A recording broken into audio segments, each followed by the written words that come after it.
생활의 권계와 교훈 내용입니다. 언제나 성경 서신서, 특히 바울 서신에 보면 후반부에 반드시 생활 문제가 대부분 거론됩니다. 이 생활 문제는 이미 로마서, 바울 서신 처음인 로마서에서 그 생활이 12장부터 나오는 거죠. 로마서 12장부터 나오는 게 바로 산제사, 영적 예배 생활, 영적 예배 생활과 같은 맥락에서 이해를 하시면 됩니다. 그래서 로마서에서는 아야 적극적으로 산제사 영적 예배라고 했기 때문에 그냥 영적 예배 산제사라고 이렇게 주제를 정했는데, 여기 바로 지금 갈라디아서도 그렇고 후에 나오는 에베소서나 이런 데는 그냥 영적 예배라는 말을 언급을 안 해요. 그냥 생활에 대한 거지만 이것이 곧 산제사 영적 예배 생활이라는 사실을 전제하고 들으시면 됩니다. 그 가운데 첫 번째는 생활에 대한 권계입니다.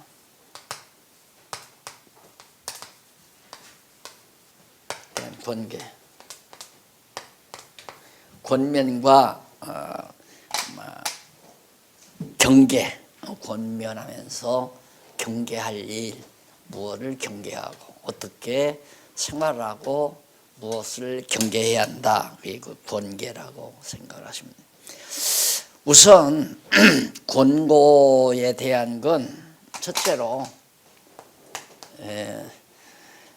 돌아올 것을 권고합니다. 돌아올 것.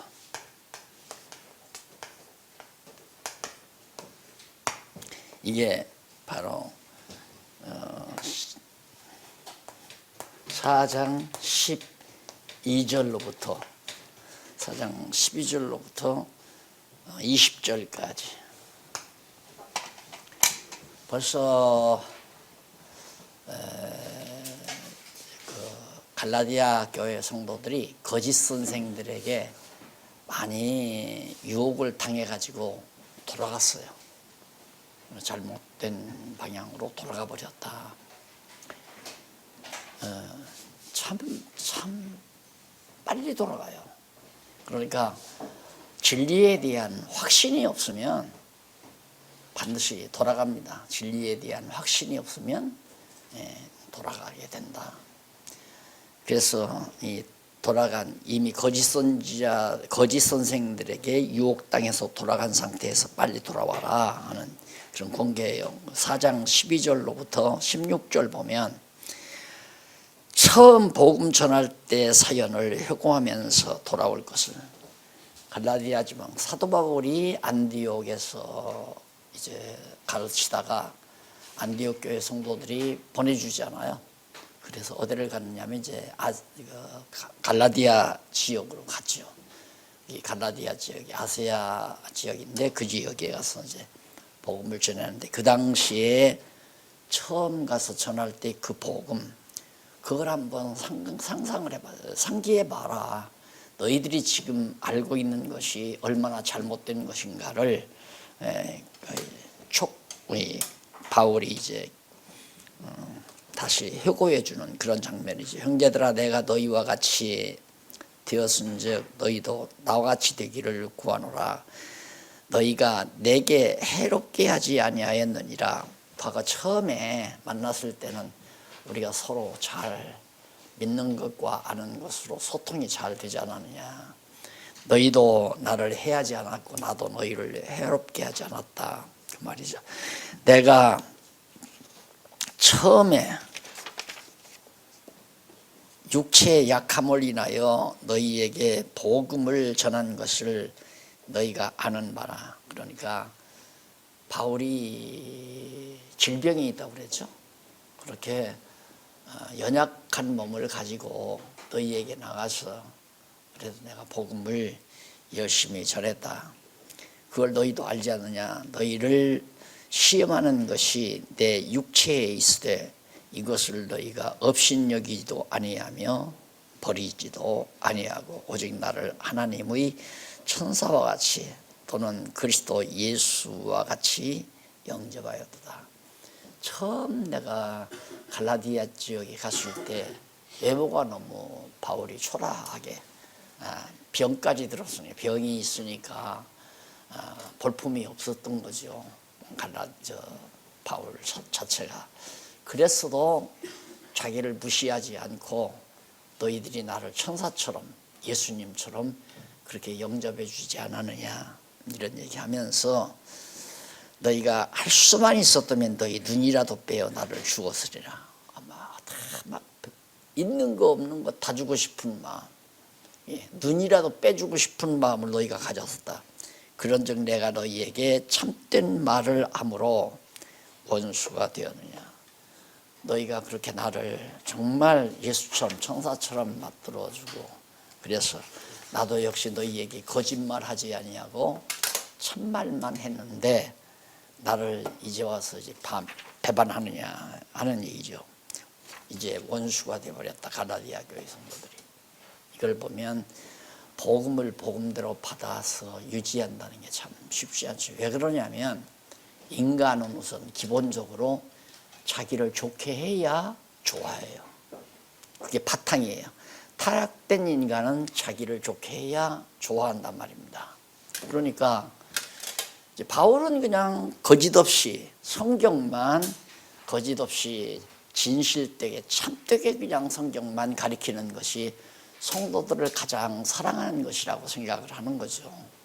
그래서 이제 순수한 복음만 전하는데 오죽하면 내가 사람을 기쁘게 하랴 하나님을 기쁘게 하랴. 그 말은 참된 복음만을 전하는 것은 하나님을 기쁘게 하는 것이고 성도들을 올바로 사랑하는 것이지만은 성도들은 그렇게 생각을 안 하는 거죠. 자기를 기쁘게 해야 우리가 자기 듣기 좋은 소리를 해줘야 한다 이거예요. 그러니까 결국 거짓 선생들은 와서 가문이설로 성도들의 귀를 달갑게 만들어주고 성도들을 즐겁게 하니까 다 넘어가 버리는 거다 전부 다. 그래서 복음을 지켜나간다고 하는 것이 그렇게 쉬운 일이 아니라는 것을. 그래서 나중에는 바울이 그런 얘기를 해요. 아세아가 다 나를 저버렸다. 아세아에 있는 모든 교회들이 바울을 다 저버렸다. 거짓 선생들에게 다 말려 들어갔다는 얘기죠. 그 다음 두 번째가 돌아올 것을 권면하고 그 다음 종의몽해를 경해. 종의몽해. 이걸 경계하는 겁니다. 그러니까 거짓 선생들이 이들을 자꾸 일로 집어넣으려고 한다. 종 만들려고 한다. 자기들의 종 만들려고 한다. 그러니까 우리 지도자들이 참 범하기 쉬운 게 뭐냐면 성도들을 내 사람 만들려고 하는 거. 성도를 갖다가 내 사람으로 만들려고 하는 것. 그 내 사람으로 만드는 건 엄밀히 말하면 요즘 과하게 표현하면 자기종으로 만들겠다는 얘기거든요. 깡패 세계에서 깡패 두목이 이제 사람을 불러들이는 것은 자기보다 주먹 센 놈 절대 안 불러들입니다. 자기보다 주먹 센 놈 안 불러들이고 자기보다 주먹이 낮은 놈을 불러들여요. 왜? 자기 보호막이죠, 쉽게 말하면. 왜? 자기 부하고. 그러니까 마치 목사가 성도들을 자기 부하로 생각하면 안 되죠. 자기 사람으로 만들어도 안 되고 오직 이분의 머리 대신 주님의 지체로 만들어줘야 되고 늘 강조하는 거지만 우리 교사들은 성도들을 영원한 참 신랑이신 그리스도에게 중매하는 자다. 그래서 자꾸 이분을 자꾸 선전하고 자랑하고 이분의 큰 사랑의 그 깊이를 자꾸 설명해줘야 글로로 시집가고 싶다. 처녀가 중매쟁이로부터 신랑 될 사람의 성품이라든가 그 사람의 인간 됨됨 그리고 얼마나 그가 정말 따뜻한 가슴을 가지고 있는가를 자꾸 설명해주면 처녀가 그 남자에게 시집가고 싶을 거 아니에요. 똑같은 거죠. 자기가 데리고 살지 말고 신랑 대신 그리스도에게 시집을 보낸다는 생각으로 우리가 중매쟁이 역할을 하는 것이다. 네, 지금 저 거짓 선생들은 너희를 종으로 삼으려고 지금 그렇게 노력을 하고 있고 또 정말 수고하고 있으니까 경계해라. 한번 읽어봅시다. 내게 말하라. 율법 아래에 있고자 하는 자들아, 율법을 듣지 못하였느냐? 기록된 바 아브라함이 두 아들이 있으니 하나는 계집종에게서 하나는 자유하는 여자에게서 낳다 하였으나 계집종에게서는 육체를 따라 낳고 자유하는 여자에게서는 약속으로 말미암았느니라. 이게 바로 이거예요. 여기는 자유하는 사라죠. 여기는 사라. 여기는 하갈. 잘하시네. 하갈. 이스마엘은 종의 여자의 몸에서 태어난 거고, 이삭은 하갈, 자유하는 여자, 진짜 아브라함의 아내인 사라에게서 출생한 자다. 말해. 그러면서 바울이 아주 당돌하게 말하잖아요. 율법 아래 있고자 하는 자들아, 이 거짓 선생님들아, 솔직히 말해라 이 말이에요. 자들아, 율법을 듣지 못하였느냐? 기록된 바 바로 아브라함의 사건을 말하면서 23절, 계집종에게서는 육체를 따라 낳고 자유하는 여자에게서는 약속으로 말미암아. 사라에게서는, 계집종은 아브라함과 관계를 가져서 난 거고, 사라는 하나님의 약속에 의해서 출생한 아들이다. 그런 얘기예요. 그러면서 이 하가는 25절에 나오죠.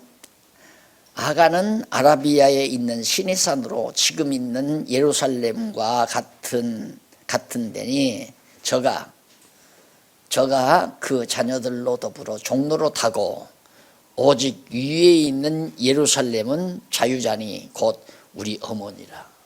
이것은 땅에 있는 모형적 그림자인 예루살렘, 이것은 진짜 하늘에 있는 원형의 예루살렘, 여기로부터 나야지 이것은 모형과 그림자다. 이 땅에 있는 여기로부터 난 건 종이다. 일로로 여기서 하늘의 예루살렘으로부터 온 자가 자유한 자다. 기록된 바 잉태치 못한 자여 즐거워하라. 그렇지 못한 자여 소리질러 외치라. 이는 홀로 사는 자의 자녀가 남편 있는 자의 자녀보다 많음이라 하였으니 형제들아, 너희는 이삭과 같이 약속의 자녀라. 우리는 이 자유하는 여자로부터 난 바로 자녀 이삭, 약속의 자녀죠. 우리는 약속의 자녀지 종의 자녀가 아니다. 여기 들어가지 말라 이 말. 그러니까 이 거짓 선생님들아, 왜 자꾸만 자유하는 아들들 이삭을 갖다가 하갈의 아들로 집어넣으려고 하느냐. 그러면서 4장 29절로 5장 1절에 보면 성령을 따라 났으므로 종의 멍에를 삐지 말 것을. 우리가 여기서 아까 죽는다고 그러잖아요. 육체는 죽이고 거듭난다는 게 뭔가, 육은 죽이고 영은 살리는, 속사람을 살리는, 이건 옛사람, 죄의 종로로 타는 옛사람, 이건 새사람.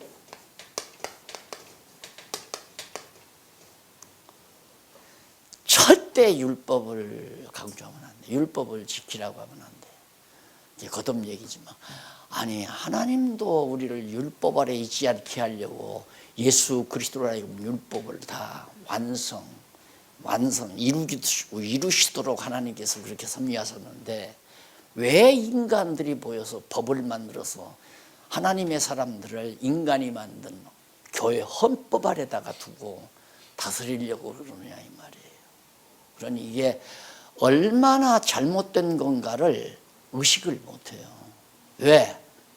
법이 있어야 교회를 이렇게 다 교인들을 모아가지고 이 교회를 하지.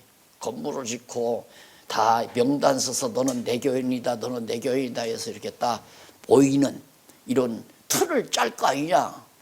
그렇게만 자꾸 생각하니까 그게 엄청난 범죄 행위라는 걸 모른단 말입니다. 이게 사람을 걷어잡는 것이 하나님의 은혜의 사슬에, 사랑의 사슬에 얽매이게 만들어야 되는데 인간이 만든 법의 사슬에다 얽매여 놓는단 말입니다. 이게 엄청난 차이가 있는 거 아니에요? 이건 사람의 종이죠. 일로로 와야 하나님의 종이고 하나님의 아들이고, 이건 육체에 속한 아들이고 이건 영에 속한 아들이고, 거듭나고 중생한 사람은 바로 여기에 속해 하나님의 은혜 아래 속해야 한다.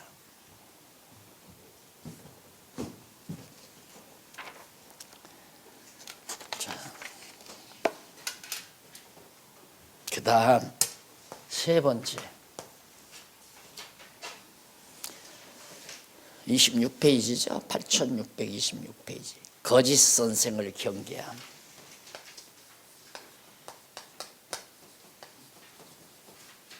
경계예요. 권계, 권하고 돌아올 것을 권하고 종의 멍에를 경계하고 거짓 선생을 경계하고. 거짓 선생 조심해라. 사실 여기도 올라오다 보면 신천지에 대해서 이제 경고장 붙어 있잖아요. 근데 신천지가 아니에요. 신천지만이 아니에요. 사실 우리들도 잘 모르는 얘기를, 전해서는 안 되는 얘기를 막 쏟아붓고 전하잖아요. 때로는. 여기에 대한 심각성을 우리 지도자, 우리 목사님들이 잘 못 느낀다고 하는 건 참 안타까운 일이에요. 그래서 제가 큰 학자도 아닌데 이런 모임을 만든 것도 어떻게든지 성경을 바로 알아서 바르게 전하고자 하는 그런 열정으로부터 시작이 됐다고 생각하고 참 아름답게 제가 느끼거든요. 그런데 우리가 공부를 하다 보면 다 느끼시는 거지만 내가 알았던 거하고는 전혀 거리가 멀구나. 그리고 또 들어보면 맞는 것도 같고, 그럼 맞으면 그대로 하자니 해본 일이 없고 또 확신감도 없고, 그래서 이제 갈등을 많이 겪는 것 같아요. 이게 갈등을 많이 겪는다는 건 지금 공부를 제대로 해가고 있다는 얘기거든요. 내가 볼 때는. 그러니까 여기도 거짓 선생 한둘인가요? 쫙 깔렸는데 거짓 선생이 쫙 깔렸어요. 한둘이 아니에요. 그러니 이게 한두 사람의 잘못만이 아니라 하나님께서 정말 거짓 영을 불어넣어서 거짓 것을 믿게 하고 거짓 것을 가르치게 하고, 성경에도 있잖아요. 하나님이 거짓을 믿게 해요. 왜? 이유는 진리를 사랑치 아니하니까. 데살로니가서에 보면 이제 진리를 사랑치 아니하는 자에게 거짓 영을 보내서 거짓 것을 믿게 하고 거짓 것을 가르치고 믿게 하는, 그게 하나님의 역사란 말입니다. 그러면 왜 하나님은 거짓 영을 보내서 거짓 것을 믿게 하는가? 진리를 사랑치 아니하니까. 진리를 사랑치 않는 것은 진리를 모르니까 진리를 사랑하지 않죠. 진리를 알면 사랑하게 되죠. 그러니까 우리가 지금 공부하는 것은 와, 진짜 진리다. 성경이 정말 진리다. 깨닫게 되면 진리를 사랑하는 마음이 자꾸 생기게 되는 거죠. 그래서 거짓 영들이 물러가고 거짓 교훈이 사라져가고, 이것이 바로 뭐냐? 진리 싸움이에요. 진리 싸움. 우리가 진리로 무장을 하면 내게서부터 거짓 영이 빠져나가잖아요. 내 자신 안에서부터 거짓 영이 물러가요. 거짓 영이 물러가야 거짓말을 안 하지. 거짓 영이 안 물러가면 거짓 것을 자꾸만 성도들에게 가르치게 돼요. 왜? 목회에 유익하다고 생각을 해서, 교회 성장에 유익하다고 생각을 해서. 교회 성장이라고 하는 것이 외부적인 뭐 교회 시설이 점점 좋아지고 성도의 수가 늘어나고 예산이 많이 확보되는 이게 교회 성장이 아닙니다. 성도들이 점점 진리로 무장해서 예수 그리스도를 자기의 머리로 삼고 주를 위해서 살고 주를 위해서 죽는 그런 신앙으로 성숙해 가는 이것이 바로 교회의 진정한 성숙이다. 자, 그러면서 이제 거짓 선생이 자꾸만 할례를 주장하니까 2절로 6절에 보면 할례 나오잖아요. 할례를 받는 자의 결국을 알려주고 믿음뿐이라면서 거짓 선생을 경계하는 겁니다. 보라, 나 바울은 너희에게 말하노니 너희가 만일 할례를 받으면 그리스도께서 너희에게 아무 유익이 없으리라. 율법 지키면 그리스도가 내게 아무런 유익이 없어요. 율법을 만약에 좀 율법을 따라서 할례를 행하면 율법을 따라서 피를 안 먹고 율법을 따라서 목매어 죽인 고기 안 먹고 율법을 따라서 제사 음식 안 먹고 율법을 따라서 행한다고 하는 것은 예수 그리스도와 전혀 유익이 없는 자다. 그래서 언젠가 제가 말씀을 드렸죠.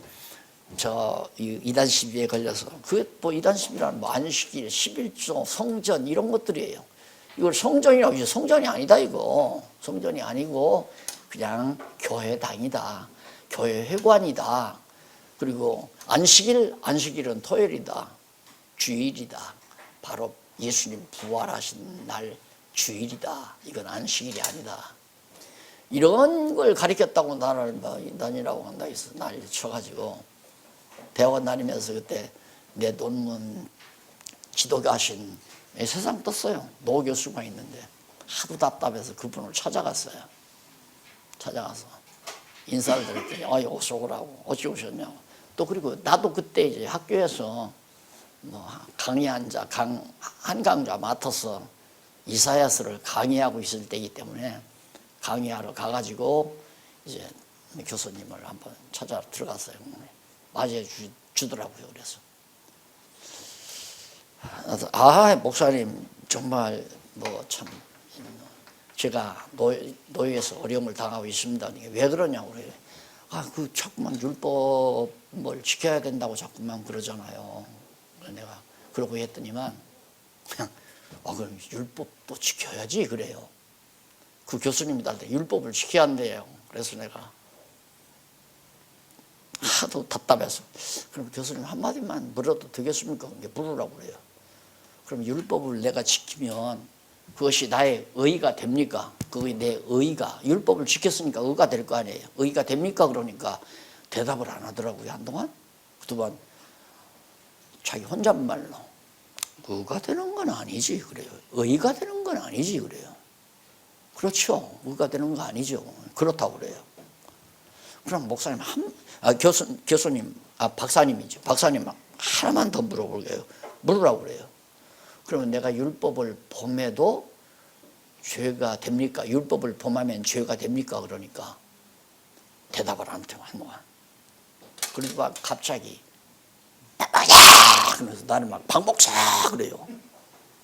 누구 시험하는 거야. 그래서 막 병력처럼 막 소리를 지르고. 그러니까 당신이 코너에 몰렸거든요. 율법을 지켜서 의가 안 된다면 율법을 범해도 죄가 안 되는 거 아닙니까? 우리는 이 아래서 사는 자가 아니에요. 이걸 지키고 안 지키고가 문제가 아니에요. 우리는 거듭나고 중생한 자는 하나님의 은혜 아래 있잖아요. 그래서 성령을 우리 안에 보내준 거거든요. 우리를 보호하시라고 성령이 오셔서 우리 안에서 성령이 우리를 늘 보호하고 지켜가는 거란 말입니다. 그렇게 성령의 은혜로 말미암아서 내가 살아가는 거예요. 내 능력으로 사는 것이 아니라 성령께서 내 마음에 소원을 주어요.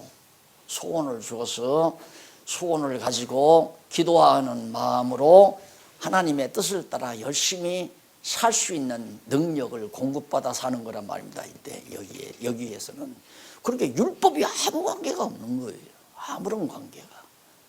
그런데 이 놀라운 복음 진리를 모르니까 자꾸만 인간이 그래서 이렇게 이제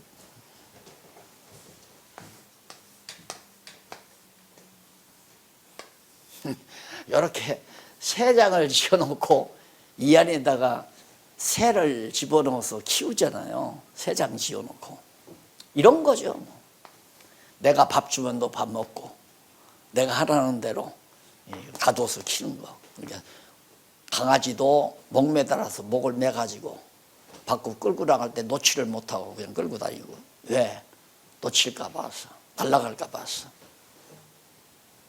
오늘날 교회도 그런 거 아닙니까? 교회에서 나갈까 봐, 교인들 다 흩어질까 봐. 안 흩어져요. 복음을 제대로 깨달으면 절대 안 흩어져요. 절대 안 흩어져요. 그 보장할게요. 성령께서 꽉 붙들어요. 아니 이 좋은 신랑 두고 어디 가겠어요? 그러니까 신랑을 가장 멋있는 분으로 소개해서 중매를 시키면 틀림없이 튼튼하고 견고한 교회가 된단 말입니다. 그걸 지금 여기서 말하고 있는 거거든요. 그러면서 5장 7절로 12절에 보면 진리를 순종치 않게 하는 자들의 거짓된 권면을 경계하라. 자, 진리를 바울이 전한 복음 진리 앞에서 말해요. 참 진정성, 진실한 참된 복음을 바울로부터 받았는데 그걸 따르지 못하게 방해하는 게 보면 거짓 선생님들이. 자, 거기도 너희가 다름질을 잘하더니 올바른 참 진정한 참 복음을 향해서 다름질을 잘하더니 누가 너희를 막아 진리를 순종치 않게 하더냐. 그 권면이 너희를 부르신 이에게서 난 것이 아니라 바로 너희를 부르시는 하나님으로부터 그렇게 난 것이 아니라 적은 누룩이 온 덩이에 퍼지느니라. 적은 누룩이란 거짓된 교훈을 말하는 거 아니에요. 이것이 지금 전 가루에 다 퍼지고 있다. 나는 너희가 아무 다른 마음도 품지 아니할 줄을 주 안에서 확신하노라. 내 이 편지를 보고 이제는 절대 그 거짓 선생들의 가르침에 절대 따르지 아니할 것을 내가 확신한다. 그러나 너희를 요동케 하는 자는 누구든지 심판을 받으리라. 형제들아, 내가 지금까지 할례를 전하면 어찌하여 지금까지 핍박을 받으리요. 나는 지금도 계속해서 핍박받고 있다. 왜? 율법에 따르는 할례를 전하지 아니하니까. 할례 받으라고 안 하니까 지금 나를 죽이려고 그런다 하는 얘기죠. 지금도 그러잖아요. 지금도 유대인들은 이방인이라도 할례만 받으면 유대인이라고 치워준답니다. 왜? 인구가 너무 모자라니까 그냥 유대인으로 귀화를 하면 할례를 받아야 돼요. 그리하였으면 십자가에 거치는 것이 그쳤으리라. 십자가. 그러니까 할례를 받지 말라고 하는 그 말 때문에 십자가에 거치고 넘어진다. 이쪽으로 오려고 해도 여기서 이쪽으로 오려고 해도 십자가에 거치는 것이 되어버렸다. 데리고 올려도 도리어 십자가에 걸리고 있다. 십자가 참 복음 진리에 걸리고 있다. 형제들아, 그러면서 그쳤으리니 너희를 어지럽게 하는 자들이 스스로 베어버리기를 원하노라. 성도들, 갈라디아 교회 성도들을 계속 혼잡하고 어지럽게 만드는 자들 스스로 정말 물러가기를 간절히 소원한다. 그러면서 이제 이것은 생활의 권계와 교훈 중에 생활에 대한 권계였죠. 지금까지는. 자, 다음 두 번째는, 그 다음은 생활에 대한 교훈입니다. 예, 생활의 권계와 교훈이니까 이건 권계고 이건 교훈이고 생활에 대한 교훈. 이게 바로 5장 13절에서부터 6장까지. 먼저 생활의 원리입니다. 생활의 원리를 교훈하는 내용 5장 13절로부터 26절까지인데 원리는 간단해요. 13장 18절 밑에 한번 5장 13절로부터 18절까지 사랑으로 서로 종로로 타는 것. 네가 내 종로로 타는 게 아니라 사랑으로 서로 종로로 타는 거예요. 이건 당연히 그런 것 같아요. 사랑하는 자들끼리는 서로가 종로로 타잖아요. 서로가 일방적으로 아내가 남편의 종로로 타는 이게 이제 유교식이죠. 우리나라는 유교의 그 물을 먹어가지고 아직까지도 우리 세대는 더 말할 것도 없고 우리 세대는 여자는 남자의 종으로 그렇게 생각을 하는 거니까. 그래도 나는 이제 일찍부터 기독교 신앙 안에서 살았기 때문에 상당히 덜 한다고 덜 하는데도 우리 딸들한테 지적받을 때가 많거든요. 아빠 딱 하면 아이고 미안하다. 이게 몸에 배가 주변이 다 그러니까 마치 쓰레기는 여자가 갖다 치우는 걸로 남자가 쓰레기 들고 나가면 어줍지 않은 인간으로 보일 것처럼 생각이 되는. 요즘에 제가 많이 성장을 했어요. 그런 면에서. 왜 그러냐면 은퇴하기 전에는 제 연구실이 있어가지고 늘 아침 8시 반쯤 출근을 하거든요.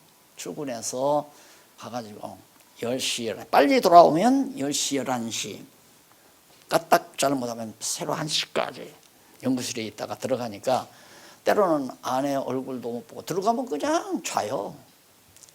이부자리에서 자니까 나는 그냥 혹시 잠 깰까 봐서 조용 그냥 씻고서 큰 소리 한 번도 못고 물 한 대접 갖다 달라는 말, 물 한 컵 갖다 달라는 말도 못하고 그냥 가만히 마치 나오미가 보아스 입을 떠들고 들어가듯이 아무 소리 없이 들어가서 잠자고 또 아침 일찍 밥 해주면 먹고 나가고 그러다 살기니까 쓰레기가 어떤지 청소는 어떻게 하는 건지 아무것도 모르고 지금 70평생까지 살아왔거든요.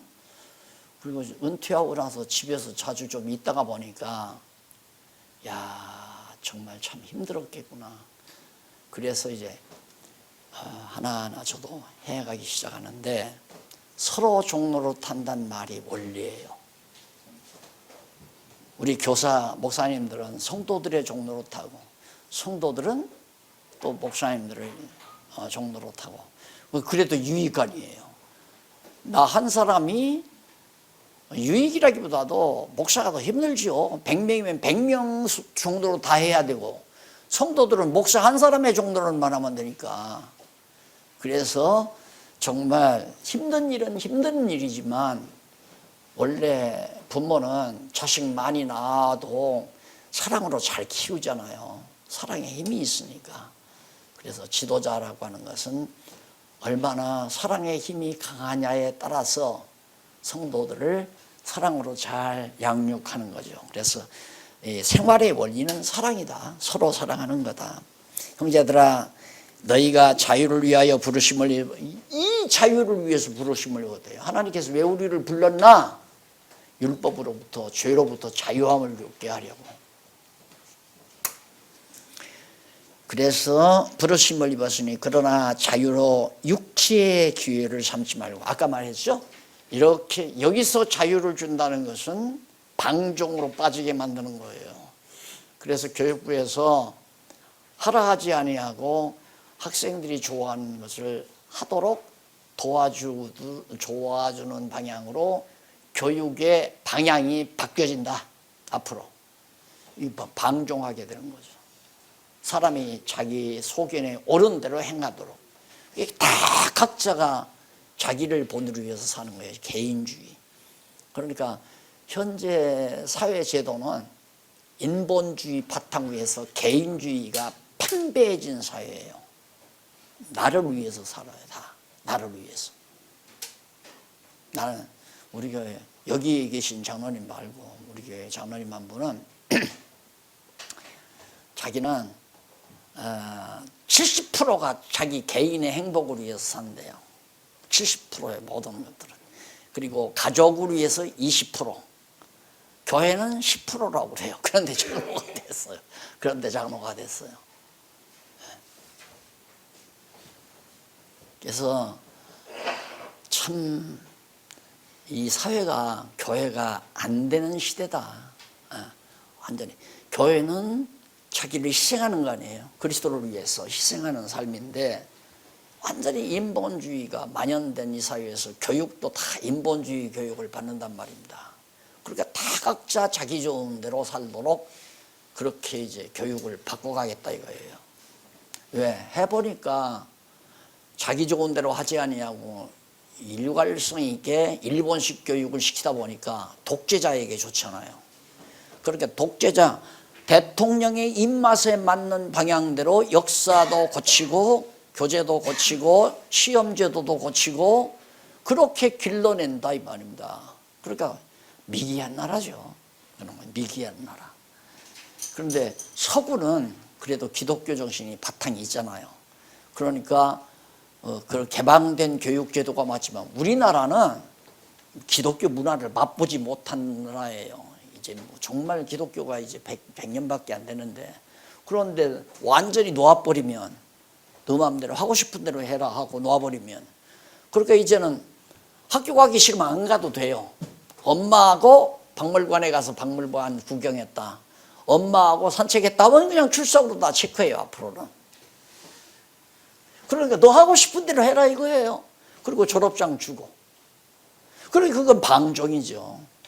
그러나 우리 교회에서는 방종이 안 돼요. 왜? 성령이 항상 보혜사가 되셔서 우리 안에서 나를 인도해 가시기 때문에 성령에게 사로잡힌 바 된 자가 되기 때문에 안심하고 놔도 돼요. 안심해도. 안심하고 그냥 자유함을 누리도록 하는 게 바로 교회다. 이렇게 생각하면 됩니다. 온 율법이 이웃 사랑하기를 내 몸같이 하라 하신 한 말씀에 이루었다. 결국은 이웃을 내 몸과 같이 사랑하라.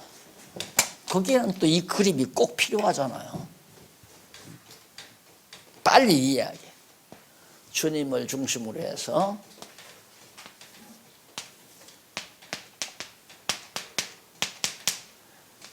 어리 되신 주, 내 이웃은 이게 이웃 아니에요. 나의 이웃은 이게 이웃이고 이것도 이웃이고 이것도 이웃이고 다. 그러니까 믿는 것과 아는 것으로 하나 돼서 서로 사랑하는 관계는 한 몸을 이루었다는 증거예요.